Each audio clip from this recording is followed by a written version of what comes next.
Oh, all right, an absolutely beautiful day, probably in the 60s right now, early morning.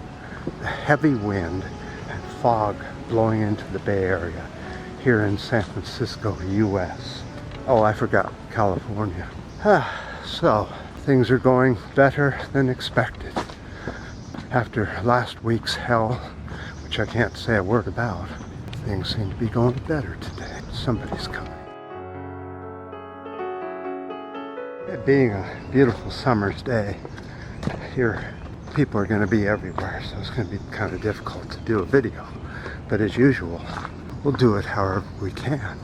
So, today's subject.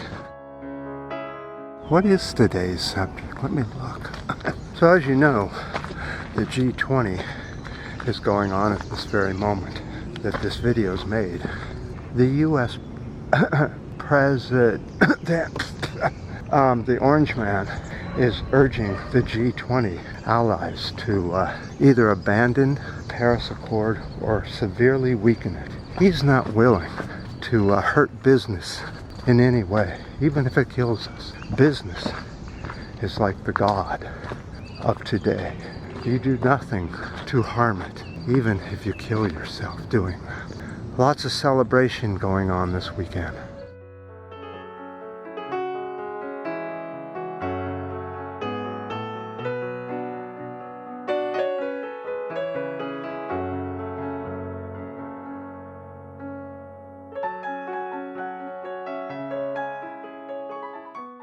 So I think we'll go this way. I think there'll be less people there.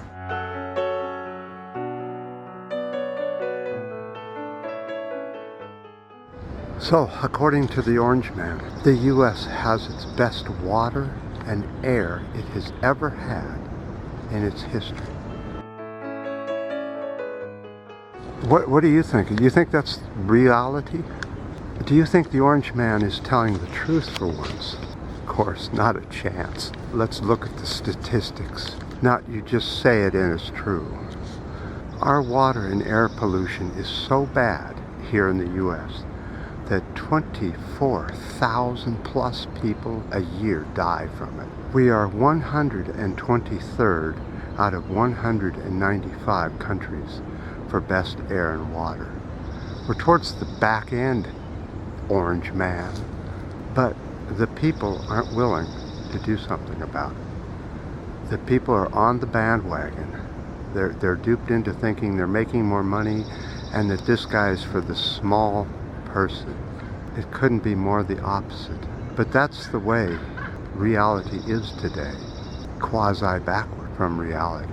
So, as we saw in the G20, the Orange Man always has to be in the front.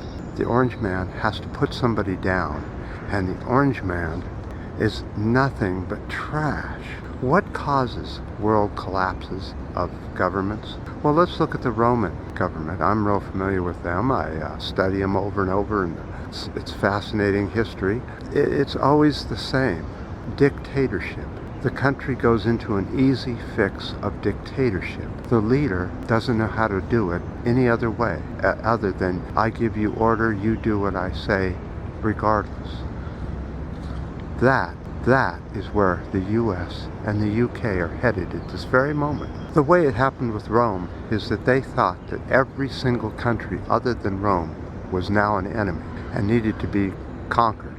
So they spread their troops far and wide, conquering and stealing and bringing back booty, so that the leader at the time could hang his hat and talk about how great he is. I'm the best. I've always been the best. I bring back all this stolen loot.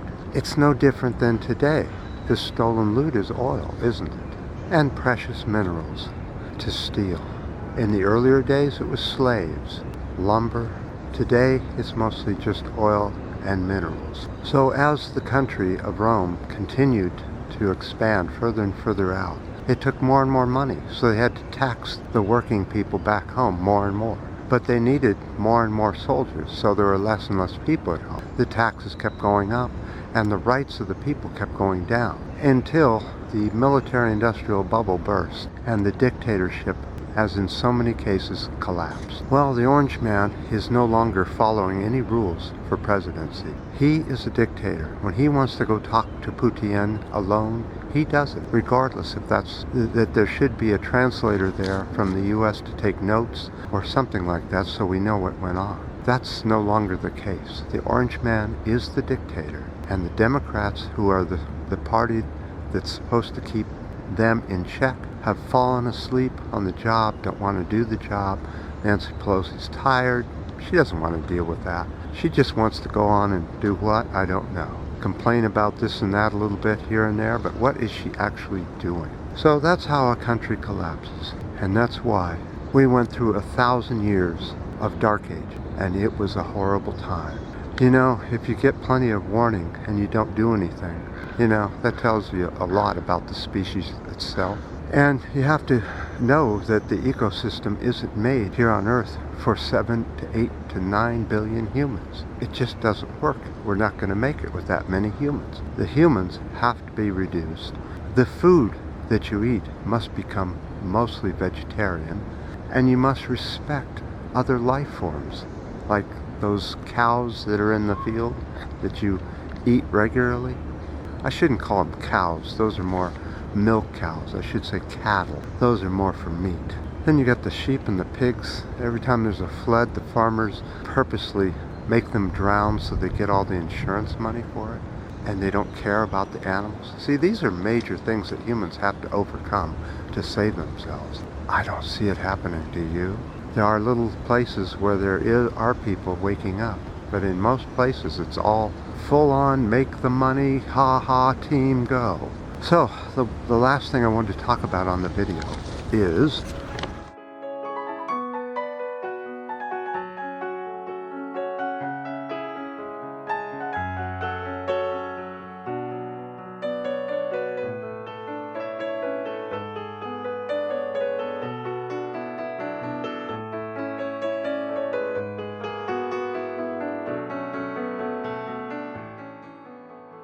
there's been an unfortunate incident here on the planet Earth, and that is that Japan has decided to go along with the Orange Man and throw away all the agreements that have been made in the past. Japan will now start to whale on a population of declining whales already. They plan to send 6 to 8 boats out and do a whole year's worth of whaling. They of course call it research. You always kill all these whales every year to do research on. The blinders that you have to put on to okay this stuff is mind-boggling. But our leaders around the world do it all the time. As long as the money keeps coming in, this is what's important, nothing else. Humans must stop that thinking, or there will be no fix. The problem with whaling and starting to add whale meat to the Japanese diet is the people get used to it and want it. And they don't care whether the whales are dying as long as there's still one more so they can get that taste in their mouth. That's the stupid thinking. That's the stupid thinking. But there's $1 to be made. So on the whale front, 6 right whales were found dead this month so far, along the shores and out in the ocean. And that's just the ones that we find. By the way, that's 1% of all the right whales on the planet died in 1 month. But there's even a bigger threat to whales, and of course all sea-bearing creatures, is that the plastic pollution is so bad and filling up every whale's stomach with plastic. The nets, the fishing nets that get thrown overboard, are just causing absolute hell on the poor planet.